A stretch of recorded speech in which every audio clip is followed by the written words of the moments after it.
요즘 탄소 시장이라는 말 참 많이 들리죠? 새로운 녹색 경제의 심장이라고도 불리는데요.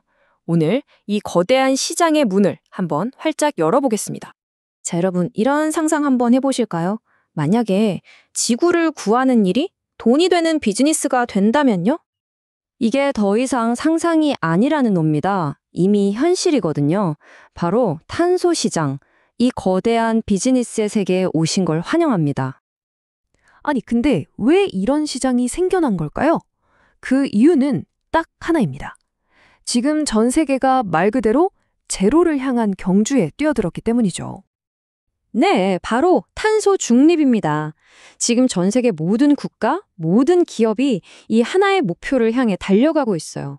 쉽게 말해서 우리가 뿜어내는 탄소만큼 어딘가에서 흡수해서 결국 순 배출량을 0, 그러니까 제로로 만들겠다는 거대한 약속이죠. 모든 건 바로 여기서부터 시작됩니다. 자, 그럼 이 시장이 도대체 어떻게 돌아가는 건지 그 원리를 한번 제대로 파헤쳐 보죠. 탄소 시장은요, 크게 두 종류가 있다고 보시면 돼요. 하나는 정부가 너희는 무조건 이만큼 탄소 줄여야 해 라고 법으로 정해놓은 말 그대로 강제적 시장이고요. 다른 하나는 그런 의무는 없지만 사회적 책임을 다하거나 좋은 이미지를 위해서 기업이나 개인이 스스로 참여하는 자발적 시장이 있는 거죠. 자, 첫 번째는 할당량 시장이에요. 이게 뭐냐면 정부가 각 기업한테 올해는 탄소를 딱 이만큼만 배출할 수 있어 하고 쿠폰, 즉 허용량을 나눠주는 거예요. 그런데 어떤 기업이 기술 개발로 이걸 아껴 썼다? 그럼 남은 쿠폰을 할당량을 다 써버린 다른 기업한테 팔 수 있는 거죠. 이걸 우리가 총량 거래 방식이라고 부릅니다. 그리고 두 번째는 프로젝트 시장입니다. 이건 좀 다른데요. 예를 들어서 어떤 회사가 풍력발전소를 짓거나 열심히 나무를 심어서 숲을 가꿨다고 해봐요. 그럼 탄소 배출을 줄이는데 기여한 거잖아요. 그 실적을 인정받아서 크레딧이라는 일종의 상장을 받는 겁니다. 그리고 이 상장이 바로 시장에서 돈으로 거래되는 상품이 되는 거죠.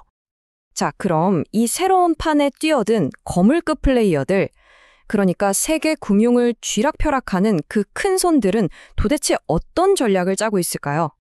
전 세계에 진짜 거대한 금융기관들이 모여서 동맹을 만들었어요. 이름하여 넷제로를 위한 글래스고 금융연합, 줄여서 GFANG라고 부르는데요.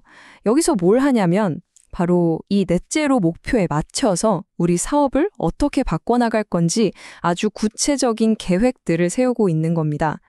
이게 그냥 우리 환경 생각해요 하는 수준의 구호가 아니에요. 정말로 회사의 기초 설계부터 시작해서 구체적인 목표, 또 이 사회가 어떻게 움직일지 같은 거버넌스까지 사업의 A부터 Z까지 모든 걸 넷제로라는 틀에 맞춰서 뜯어 고치는 엄청난 구조적 변화를 의미하는 거죠. 여기서 정말 재밌는 사실 하나, 여러분, 전기차 하면 딱 떠오르는 테슬라 있죠?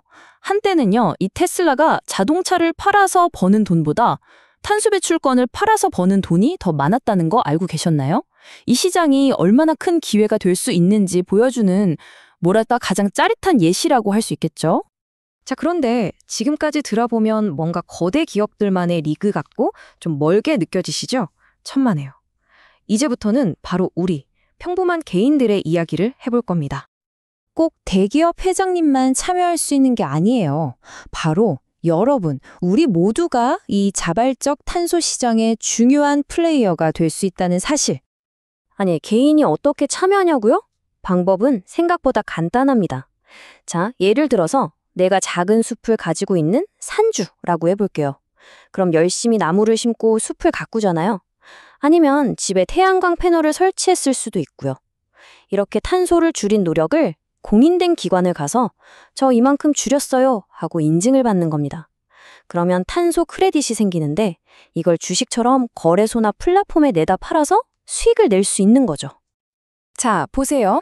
이렇게 대기업부터 평범한 개인까지 모두가 뛰어드는 이 시장. 도대체 판이 얼마나 큰 걸까요? 이제부터는 좀 더 거시적으로 더 큰 그림을 한번 들여다보겠습니다. 이 시장의 성장세 정말 입이 떡 벌어질 정도입니다. 자, 2008년에 이 시장 규모가 1263억 달러였어요. 근데 그 규모가 계속해서 엄청나게 커지고 있습니다. 그야말로 폭발적인 팽창이라고 할 수 있겠죠. 이제 이 지도를 보시면 아시겠지만 탄소 시장은 더 이상 유럽이나 특정 국가만의 얘기가 아닙니다. 유럽에서 아시아, 아메리카 대륙까지 전 세계가 마치 거미줄처럼 촘촘하게 연결된 하나의 거대한 글로벌 네트워크가 된 겁니다. 자, 그래서 마지막 질문은 바로 이겁니다. 이 거대하게 성장한 탄소 시장, 과연 이게 기후 위기를 해결할 궁극적인 해결책이 될 수 있을까요? 아니면 실제로는 탄소를 줄이려는 노력 대신 그냥 돈으로 면죄부를 사는 교묘한 눈속임에 불과한 걸까요? 여러분은 어떻게 생각하시나요?